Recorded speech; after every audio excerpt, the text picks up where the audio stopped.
Bonjour, je vais vous présenter l'exposition « Pouvoir en Afrique, de la tradition au monde contemporain ». Le pouvoir en Afrique, c'est deux grandes formes d'organisation. D'une part, des chefferies et des royaumes, où le chef est souvent un conquérant ou un étranger venu d'une migration, mais dont le pouvoir est ensuite considéré comme sacré. Dire qu'il est sacré, c'est dire qu'il est religieux, c'est dire aussi qu'il est à part du reste de la société, enfermé dans un palais, un roi ou un chef à qui on ne parle pas directement, qu'on ne voit pas, qui est dissimulé éventuellement derrière des tentures et qui est régi par des tas d'interdits. Ce roi doit assurer la fertilité de son peuple, sinon il peut d'ailleurs être, du moins dans les temps jadis, il peut être tout simplement remplacé. Voilà donc la première forme de société. La deuxième, ce sont des sociétés qu'on appelle sans État ou contre l'État, c'est-à-dire qui n'ont pas de pouvoir politique centralisé, comme les premiers. Alors ça ne veut pas dire qu'elles soient anarchiques ou qu'elles n'aient pas de pouvoir, ça veut dire que ce pouvoir est donné aux chefs de famille, aux chefs qu'on appelle chefs de lignage, aux anciens, si vous voulez, mais ces anciens n'ont pas tout le pouvoir, il y a des formes d'organisation qui régissent et de contrôles sociaux qui régissent la société, d'une part des confréries, d'autre part des devins et guérisseurs, et puis des formes de vie collective comme le palabre où toute la société discutait, et puis des systèmes de dons où la richesse consistait non pas à accumuler mais à donner. Voilà donc les deux grandes formes de vie sociale. Là-dessus se greffent d'autres formes d'organisation, la justice qui est exercée par des confréries de masques qui surgissent la nuit, la sorcellerie aussi qui est très importante dans les sociétés. Enfin, les monnaies jouent aussi un rôle à la fois d'échange et de prestige. Voilà donc les deux sociétés. Ces sociétés seront transformées par deux grands événements historiques qui sont la traite négrière et la colonisation, qui va créer des administrations, qui va transformer les traditions, et on arrive à nos sociétés contemporaines, à l'Afrique contemporaine, avec tous les problèmes qu'il peut avoir. Voilà, je vous remercie.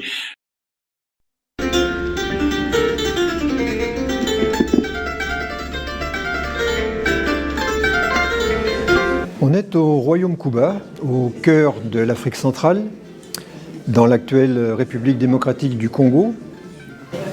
On peut dire que le Royaume Kuba est un exemple type de pouvoir sacré, avec un roi qui tient son pouvoir de l'ancêtre primordial. Son pouvoir est très puissant. Il reçoit beaucoup de tribus de la part des ethnies qui composent son royaume, et il donne aussi beaucoup. Les Cubains ont un sens artistique très développé. Ils ont produit beaucoup d'objets. Ils sont très forts dans l'art du tissage et dans l'art de la sculpture du bois. Ils ont produit de nombreux objets, la plupart du temps destinés à la noblesse ou à la cour. Ils ont donc produit beaucoup de masques, et en particulier les masques royaux. Alors tout d'abord, le masque Mochamboy. Mochamboy est l'image de l'ancêtre primordial fondateur de l'ethnie Bouchong. L'ethnie Bouchong, c'est l'ethnie principale du royaume Kuba.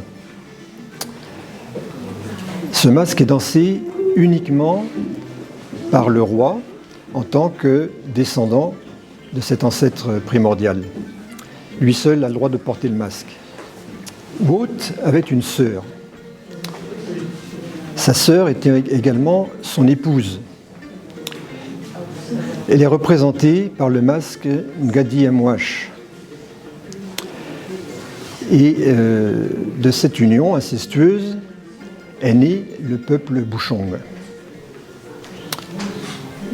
Un troisième masque, qu'on appelle le masque Baume, représente également un esprit. C'est en fait le frère de Wout. Et le frère de Wout était en même temps son rival, puisqu'il convoitait sa sœur épouse, mais il convoitait également son pouvoir. On dit qu'il avait un esprit récalcitrant et contestataire. Et de cet esprit rebelle vis-à-vis de pouvoir, on pense qu'il représente une sorte de contre-pouvoir. Il représente une opposition et un contre-pouvoir. Mais les Kuba étaient composés de plusieurs ethnies, et chaque ethnie pouvait produire différents masques, tel ici Ishen Moilou, qui est l'esprit d'un guerrier qui faisait partie d'une société secrète, laquelle était chargée de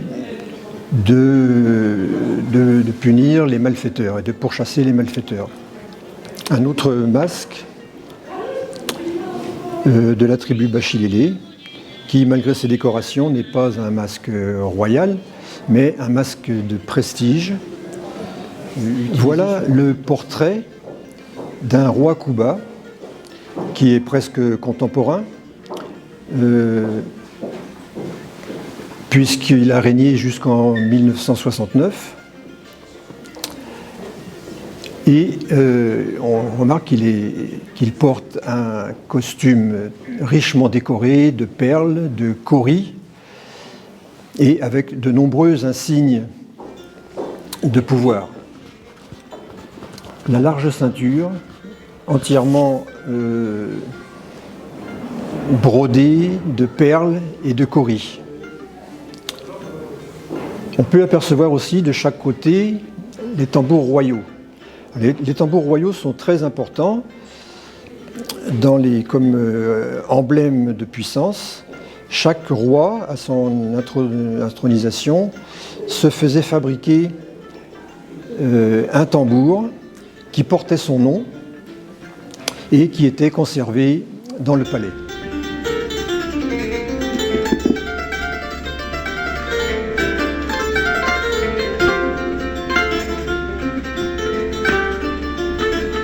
Alors, j'étais étudiant à Yaoundé, je faisais des études de droit et je me destinais à être avocat, ça me plaisait. J'avais ma petite amie, on s'entendait bien, on s'aimait beaucoup, on avait des projets matrimoniaux, c'était merveilleux. Et puis un jour, mon père, qui était le chef du village, qu'on appelle le roi, vient à mourir. Alors, comme tous les fils du roi, je vais au village ou à la chefferie et je vais aux funérailles. Les funérailles furent belles, mais tristes et grandioses. Et à l'issue des funérailles, avec tous mes frères ou demi-frères, on est allé dans la forêt, selon la tradition, pendant que les 9 sages se réunissaient dans le conseil, pour désigner le successeur du défunt roi.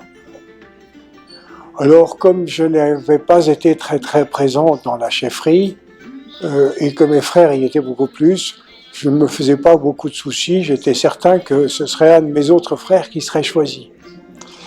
Et au bout de quelques jours, patatras, c'est moi qu'on est venu arrêter. Alors je dis arrêter parce que quand le successeur du roi est désigné, on le met en état d'arrestation, on le capture, on le sépare du reste du peuple.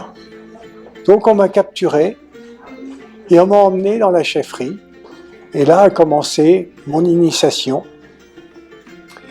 J'ai appris l'administration du royaume, bien sûr, mais pendant quelque temps, j'ai été investi au cours de mon initiation d'un pouvoir mystico-religieux pour faire de moi le descendant des ancêtres, le représentant des ancêtres dans ma chefferie, celle qui deviendrait ma chefferie, et on m'a mis à l'écart du peuple. Et au terme de cette initiation, qui a été assez longue, on m'a présenté au peuple, mais là j'étais déjà séparé du peuple, parce que mon pouvoir était un pouvoir sacré. Sacré, ça veut dire séparé, séparation. On m'a installé sur un trône avec des marches, le trône était surélevé, et j'étais à l'écart du peuple. Donc je suis le descendant des ancêtres, je sais tout, je vois tout, et je siège maintenant sur mon trône, et je suis entouré du trône, qui est le symbole des ancêtres, je suis entouré des ancêtres, et je détiens ce pouvoir. Alors cette histoire, c'est pas mon histoire bien sûr à moi, c'est l'histoire telle qu'elle m'a été racontée par un vrai chef coutumier de la région des Grasslands, chez les Bamileke, à l'ouest du Cameroun.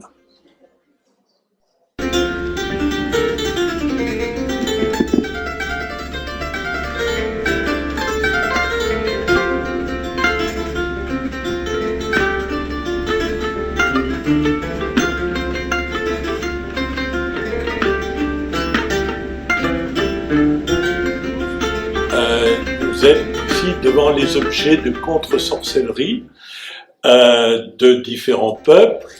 Objets de contre-sorcellerie, ce sont des objets qui sont censés avoir reçu des pouvoirs magiques par tous les ingrédients qu'ils ont reçus, que vous pouvez voir, les cornes, les peaux d'animaux, les végétaux et autres, donc qui sont des objets de protection, soit de protection individuelle les petits, soit de protection collective les grands. Là, ce sont donc un peuple qui s'appelle les Songwe de République démocratique du Congo. À ma droite, vous avez des fétiches Congo qui sont encore censés être plus puissants, plus menaçants. Vous voyez qu'ils sont hérissés de clous et d'objets divers, chaque objet divers véhiculant une sorte de force magique destinée à combattre les sorciers. La sorcellerie, c'est très présent en Afrique, c'est censé être une force héréditaire qui figure dans l'organisme de quelqu'un et qui va dévorer sa famille, qui va dévorer tout ce qui est social, et donc ces sociétés traditionnelles avaient mis au point des pouvoirs pour contrebalancer le sorcier. Voilà, je vous remercie.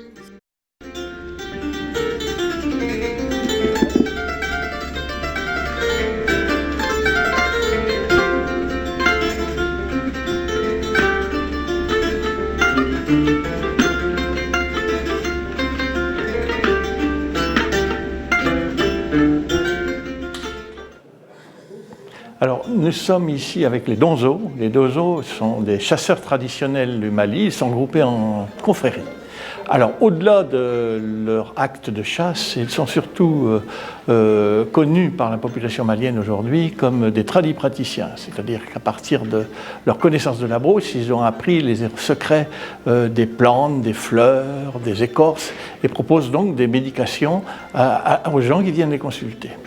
Ce sont aussi des gens qui pratiquent la divination et éventuellement pratiquent des sacrifices, tout simplement parce que l'art de la chasse suppose effectivement d'anticiper et de savoir quelle stratégie on va développer pour reprendre le gibier. Alors, évidemment, la divination constitue un des actes auxquels ils se consacrent aujourd'hui dans les zones urbaines.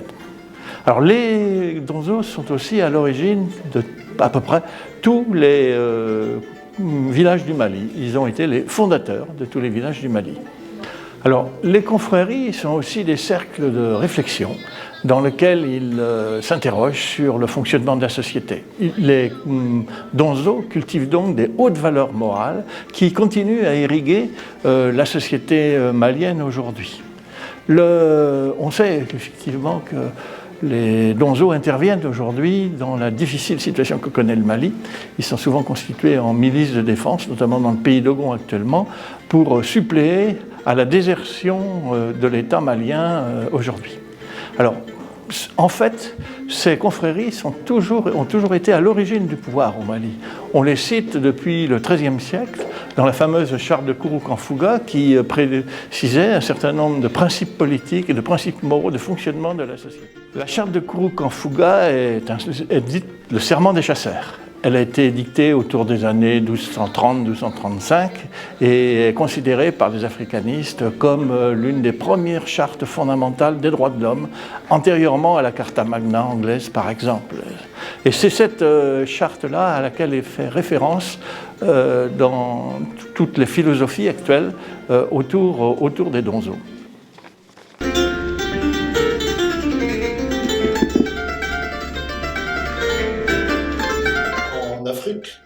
Celui qui possédait la terre avait le pouvoir. Mais le pouvoir de la terre dans l'Afrique traditionnelle était tenu par un chef religieux qui est le chef de terre.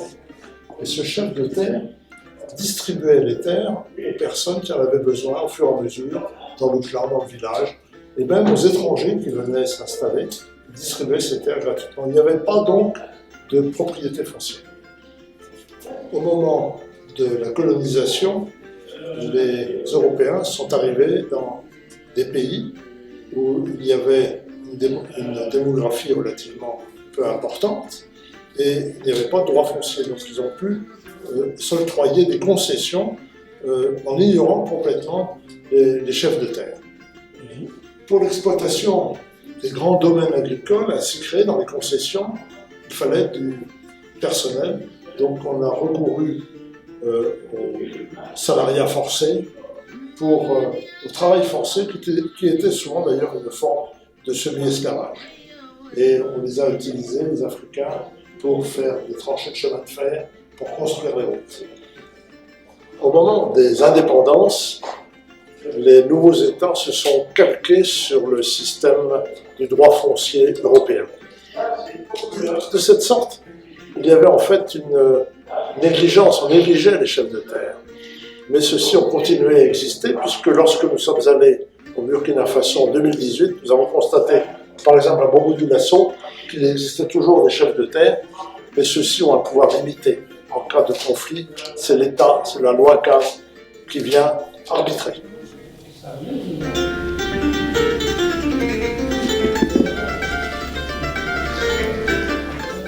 Cette exposition était l'occasion de montrer des pagnes qui correspondent à la culture africaine, hein, les pagnes, les wax, des pères fondateurs des indépendances. Par exemple, David Dacko en Centrafrique, et ici à Idjo, au Cameroun, également en France, le président Tombalbaye, François Tombalbaye, qui a eu un destin funeste puisqu'il a été assassiné, et puis Kasavubu, qui était un des pères fondateurs de ce qui deviendra le Zaïre, puis la République démocratique du Congo, dont le pouvoir était partagé avec Patrice Lumumba, qui lui a été assassiné. Certains vont entrer dans le panthéon quasi mythique des pères fondateurs des indépendances, par exemple Nelson Mandela en Afrique du Sud, qui va être prix Nobel de la paix. Triste fin que celle de Sylvanus Olympio au Togo, qui meurt assassiné lors d'un coup d'État. Nkrumah aura également le sort d'être renversé par un coup d'État militaire au Ghana. Qui ne connaît pas Félix Houphouët-Boigny en Côte d'Ivoire, le vieux, le lion, et qui ne connaît pas également Léopold Sédar Senghor au Sénégal, qui a été ministre d'État en France avant d'être président du Sénégal. C'est très intéressant ce masque Guélédé du Bénin, qui représente une scène actuelle et qui vient qui montre le pouvoir de l'armée, du gouvernement, des militaires sur le dos du peuple. Il y a eu des enjeux de pouvoir en ce qui concerne l'arrivée des nouvelles religions, confrontées à l'animisme, et cette photo ancienne, cette carte postale très ancienne, et ce crucifix vaudouisé le démontre. Et maintenant, nous arrivons à la salle des femmes, les femmes et le pouvoir, avant et maintenant.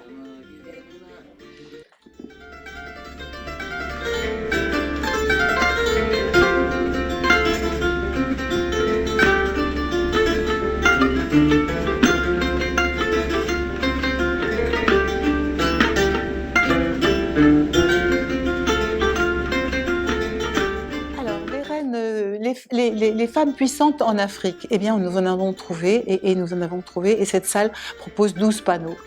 D'abord, les reines emblématiques, comme Jinga. Jinga était la reine d'Angola, reine du Dongo, et elle s'est battue pendant 40 ans pour empêcher les Portugais de prendre le pays. Et elle a fait tout ce qui était possible, elle a tout tenté, elle a tout réussi pour les empêcher de la déloger. Ensuite, nous avons classé, si on veut, les femmes que nous avons trouvées en résistantes à la colonisation. Il y en a eu vraiment qui se sont battues avec l'énergie du désespoir. Et la plus remarquable est sans doute Taïtou Betoul. Elle était impératrice d'Éthiopie et avec son mari Ménélique II, ils ont tout simplement empêché la colonisation de l'Éthiopie en battant les Italiens. Et puis, notre troisième panneau concerne les Africaines et l'entreprise. On est maintenant dans une période beaucoup plus contemporaine. Et j'ai envie de vous parler de la tontine, qui est connue, qui est un moyen connu de financement des activités.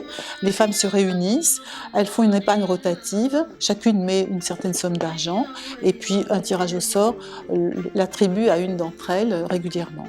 Et ainsi, elles peuvent avoir des sommes non négligeables, parfois même importantes. Elles ont quelquefois payé comme ça les études de leurs enfants. Et voilà, c'est un moyen, mais des moyens plus modernes existent maintenant de financement des activités économiques des Africaines. Et le programme AFAWA est vraiment maintenant le moyen, sans doute, en tout cas auquel croient les puissants du monde, de développer l'Afrique à partir des femmes.